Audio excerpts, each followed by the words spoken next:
Hello, everyone. Welcome back to the Howard Company's Branding, Signage, and Technology podcast. Today, I am joined by Nick from our install group and Todd from our engineering group, and we are going to talk about the role of first impressions and when the guest experience really begins.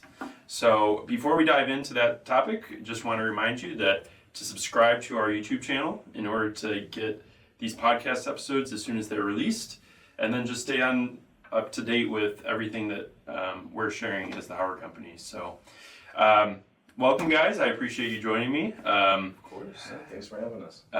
So, I mentioned role of first impressions in regards to branding, signage, and technology. I kind of want to get your feel on it from both your personal experience of when you guys go out to restaurants, convenience stores, banks, but also in your particular roles, what you see. So, just kind of going to open it up. How do exterior branding elements affect your decision to drive into the parking lot, or if you're at a gas station or you're at the pump, to enter the convenience store?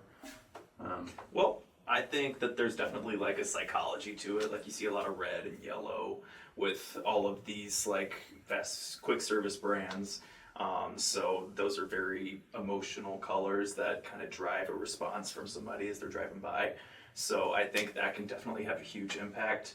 And I think it comes down to like a busy logo also could shake somebody as opposed to something more concise and clear. So I think all kinds of stuff like that can affect your first impression with the business. Yeah. I like a clean look, I like it to, I feel like you're walking into a clean establishment that you're not going to get sick from their food, and just having that vibe of a healthy restaurant or top-notch food. Yeah. Yeah.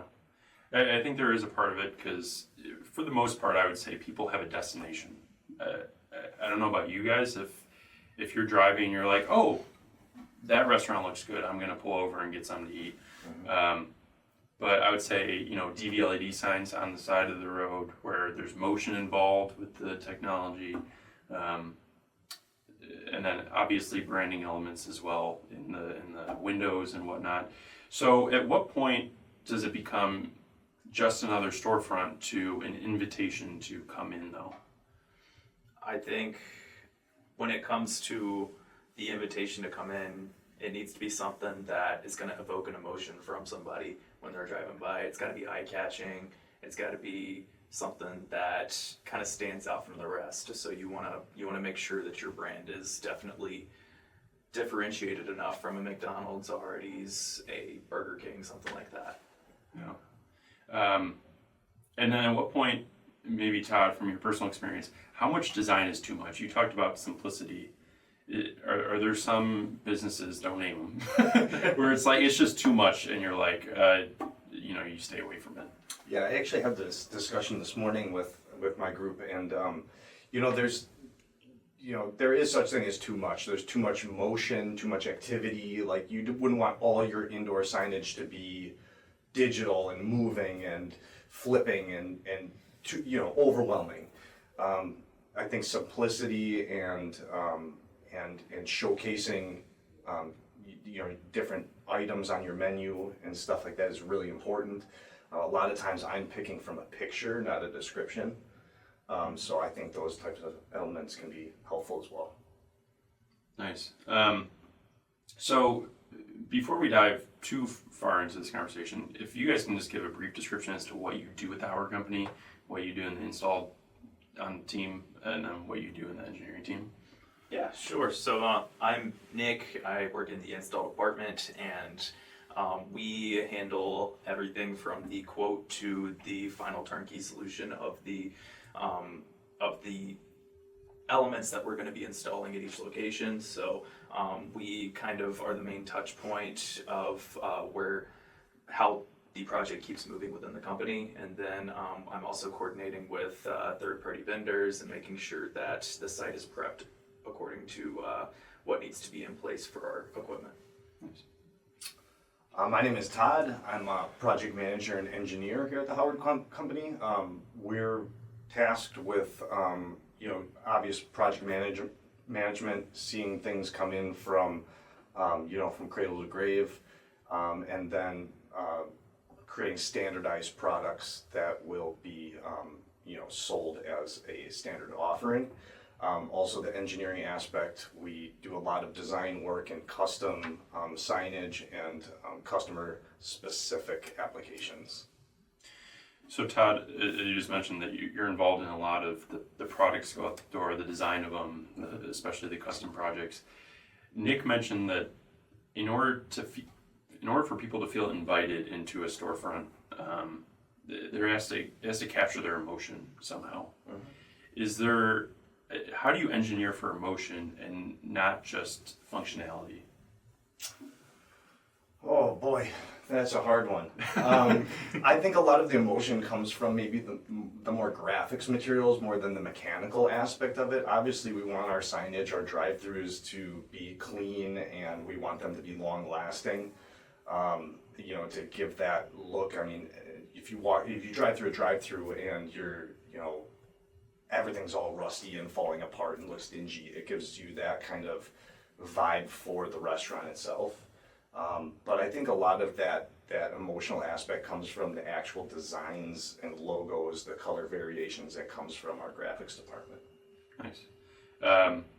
And then Nick, from your perspective as an install manager, for how of an impact is poor placement or lighting? How does that ruin great signage if not installed correctly? Well, I mean, if say if we have a canopy placed haphazardly in front of a menu board, you're not going to be able to see what's on the menu board. So everything kind of has to have that forethought of visibility and making sure the line of sight is not obstructed. And also, you want to make sure that the lights are effectively illuminating the graphics that are in the panels. So it's all different types of stuff that goes into it, but mainly for my point of view, it's line of sight, making sure nothing's obstructed. Yeah, I would say definitely even the slightest angle of some of these menu boards in the drive-through.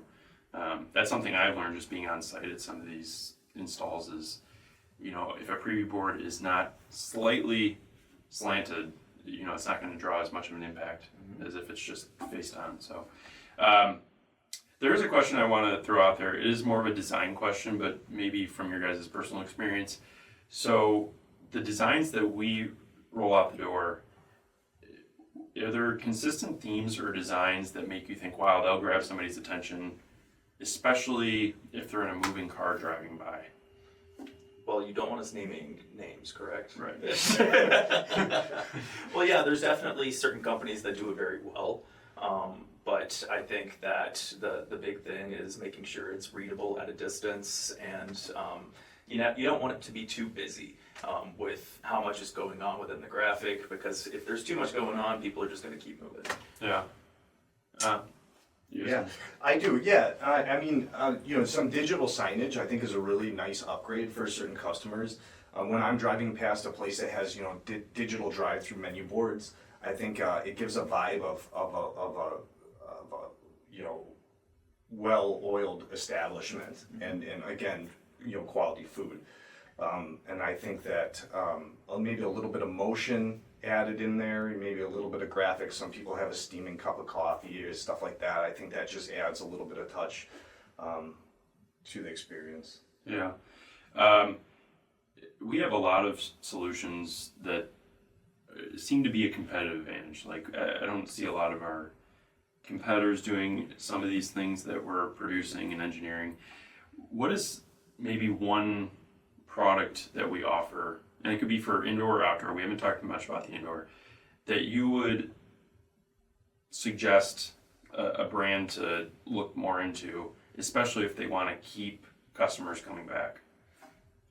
In terms of static boards where it's not digital, I like what we've been doing with our lug-ons, and on our merchandisers, it creates a pop for the customer, so it kind of jumps off the page for them, and that's just including a foam block behind a graphic and sticking it onto our merchandisers that hang from the main menu board, and really gives a little bit more of that visual element that customers could be going for at a cost that is kind of more comfortable for somebody.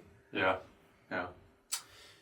Yeah, for me, I would go with AI ordering. I think, it's not for everybody, but I think that's going to be the future. And as far as productivity and efficiency, I think that is going to be like the cutting edge over the next probably 15, 20 years. Yeah, it's pretty crazy. Have you experienced it out in the field? I know that we test a lot here. No, I have not out in the field, but yeah, absolutely, we test quite a bit here without naming names. Sweet. Well, I appreciate you having this conversation, short and to the point, which is good. I do think that, it is so hard to get people that are driving by to really stop and come into your business. And I have these conversations with Kevin with C-stores about, if they're at the gas pump, how do you get them to walk into the store to buy more? And of course, after that first impression, it turns into how do you keep them as a loyal customer going forward? So I appreciate your perspective from it. We haven't had too many conversations with the engineer and install team, so it's good to see just different perspectives. Now, on the podcast, both of you are new to this, but we do end with a fun get-to-know-you question so that our listeners can get to know our team a little bit more. So the one I thought about for this episode was, what is your Mount Rushmore of fall foods and drinks? No, you go. I'm going to give it some thought. Well, I think a lot of businesses have really latched onto the pumpkin spice latte, so I would say that is probably the number one. And then I really like, mine are probably going to be mostly circling around coffee because that's the main thing I go out for. Okay. So a maple cinnamon type of drink. I think that really captures the fall vibes that a lot of people are wanting when they go out and get a drink in the fall. And honestly, I don't know that there's too much else for me because I cook a lot at home. Any foods? Or even like if you cook at home, like this doesn't necessarily have to be like you have to go out to a restaurant and get it. Well, stuffing for sure. That's Okay. that's my favorite thing on the Thanksgiving table for sure. And Okay. I do like incorporating pepitas in a lot of dishes. So the pumpkin seeds that you can put on salads or anything Yeah. like that. Cool. So this doesn't have to anything. Right. Fall foods, going from fall into winter, I'm a big fan of a rib roast. Nice. The smell, when it's in your house, reminds me of Christmas, and it just brings me back to that place. Again, pumpkin spice anything. I'm one of those. I do like the pumpkin spice, so I'd have to agree with that. Yeah. Are you guys more of a iced coffee or hot coffee?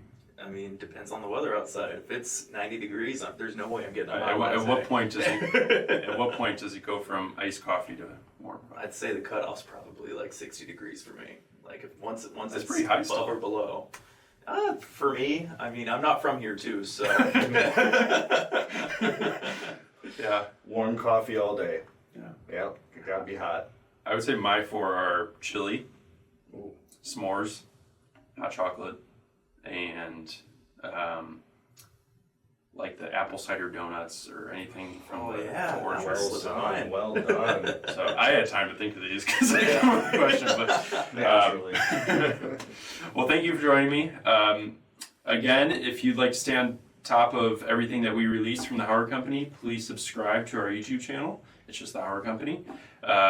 But thank you for tuning in, and we'll see you on the next episode. Bye.